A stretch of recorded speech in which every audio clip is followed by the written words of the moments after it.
The distress beacon had gone silent on the fourth day. That was when the Kethari rescue team stopped expecting survivors. Commander Velshan had led 17 recovery operations across 6 death worlds. She knew the math. She knew what silence meant. When a Kethari scout went missing in the Vorkai jungle, a Class 9 biosphere that had earned its designation through sheer, creative lethality, the standard operating protocol shifted from rescue to retrieval after 48 hours. After 4 days, even retrieval became optimistic.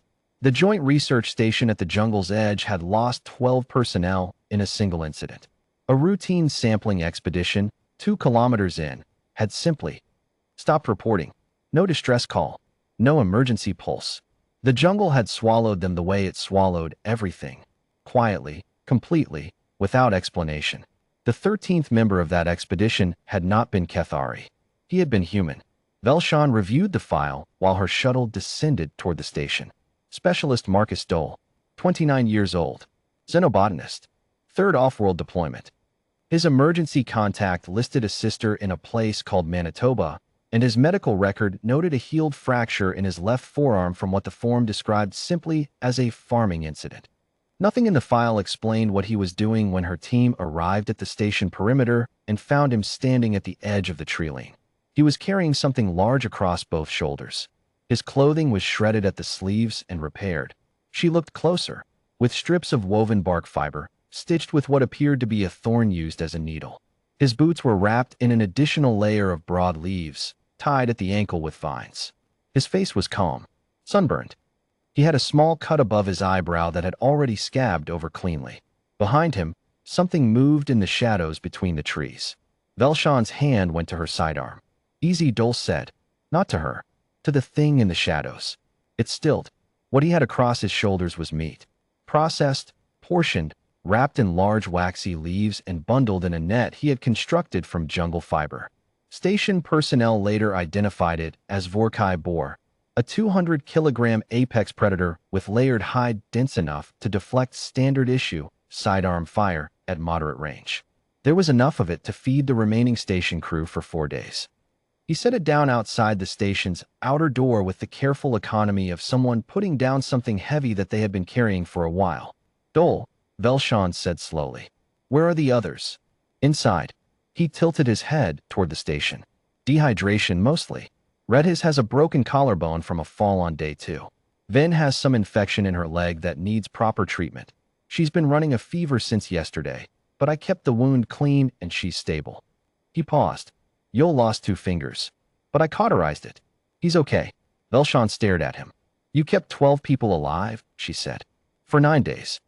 In Vorkai jungle.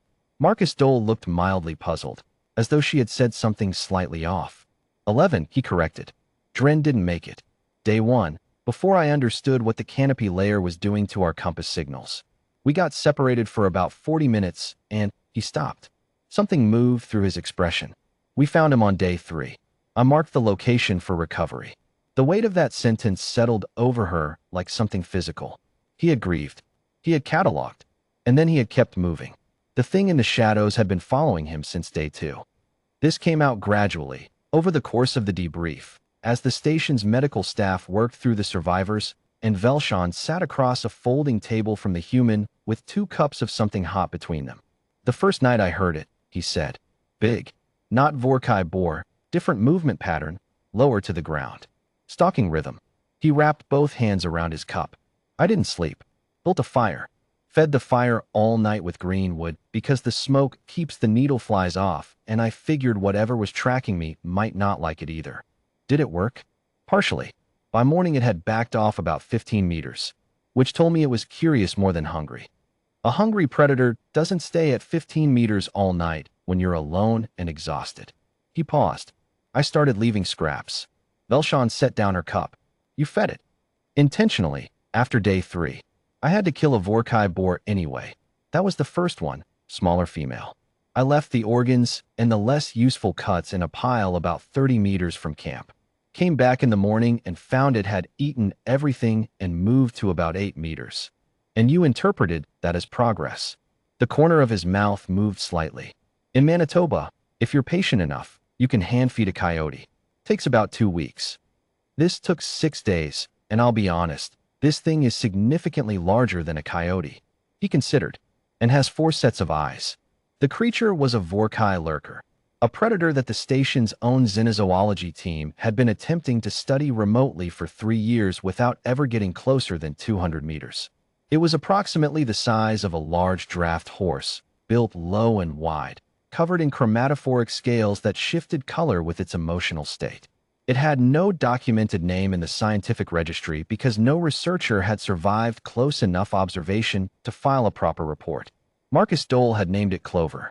Why Clover? Velshawn said. It has this habit of lying down with its legs tucked under it, he said. And when it does that, it looks like a really big, terrifying dog. We had a dog growing up. Her name was Clover. She saw it herself, later, when Dole walked out to the perimeter to check on the meat bundle. The lurker materialized from the tree line with a silence that seemed physically impossible for something its size. Its scales were cycling through a deep amber. The color, the station's xenozoologist would later determine after a great deal of remote observation and 3 academic papers, that indicated something close to contentment. It pressed the flat of its enormous head against the side of Dole's shoulder. He reached up without looking and scratched the ridge above its forwardmost set of eyes. Velshawn had seen many things in 17 recovery operations across 6 Deathworlds. She had seen Kethari warriors freeze at the sound of a Vorkai canopy bird. She had seen Class 7 survey teams abandon equipment and run. She had never seen anyone scratch a Vorkai lurker behind the ears. It's not a pet, Dole said, as though he could feel her watching. It's its own thing. It goes where it wants. I'm not taking it anywhere. He paused. But it did follow me all the way here, so. The survivors were evacuated over the following 18 hours. All 11 of them. Redhis required surgery for the collarbone. Ven's infection responded well to proper treatment, and she was released 3 days later. Yol adapted to the prosthetic fingers with what the medical team described as remarkable speed, though he told Velshawn privately that he barely remembered the pain because Dole had given him something to bite down on and talked to him the entire time about the water cycle of large agricultural systems in a calm and steady voice, until it was over. He just kept talking, Yol said, about rain, about how his family's land absorbed rain. Very specific details about drainage and soil and the weight of water. He was quiet for a moment. I do not think he was talking because he thought I was interested in farming. I think he was talking so I would have something to focus on. Velshawn wrote that in her report. She wrote a great many things in her report.